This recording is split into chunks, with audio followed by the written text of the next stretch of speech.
ఇండోనేషియాను మరోసారి భారీ భూకంపం కుదిపేసింది.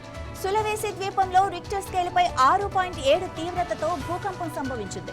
భూకంప కేంద్రం సులవేసి ప్రావిన్స్లోని పాలు నగరానికి 46 కిలోమీటర్ల దూరంలో ఉంది. ఇక భూకంపం 10 కిలోమీటర్ల లోతులో కేంద్రీకృతమైంది. ప్రస్తుతానికి ఎలాంటి సునామీ హెచ్చరికలు జారీ చేయలేదు. ఇక ప్రాణ నష్టం, పెద్ద ఎత్తున ఆస్తి నష్టంపై ఇంకా ఎలాంటి సమాచారం కూడా లేదు. ఇండోనేషియాలో తరచుగా భూకంపాలు, అగ్నిపర్వతాలు బద్దలవుతూ ఉంటాయి.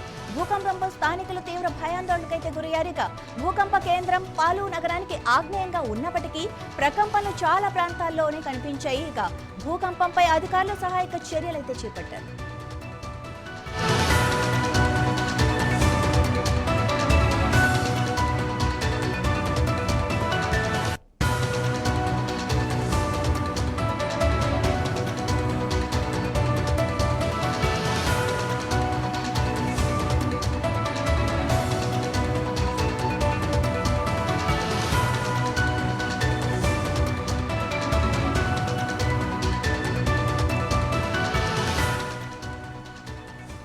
ఇండోనేషియాలో ఎప్పుడూ ఈ భూకంపాలు సంభవిస్తూనే ఉంటాయి. ఇంకా అగ్నిపర్వతాలు కూడా అక్కడక్కడ బద్దలవుతూ ఉంటాయి. మరి ఇప్పుడు వచ్చిన భూకంపం వల్ల ఎలాంటి ప్రాణ నష్టం, ఎలాంటి ఆస్తి నష్టం జరిగిందన్నది ఇంకా అంచనా వేయాల్సిన అవసరం అయితే ఉంది. పాలు నగరంలో ఈ భూకంపం సంభవించింది.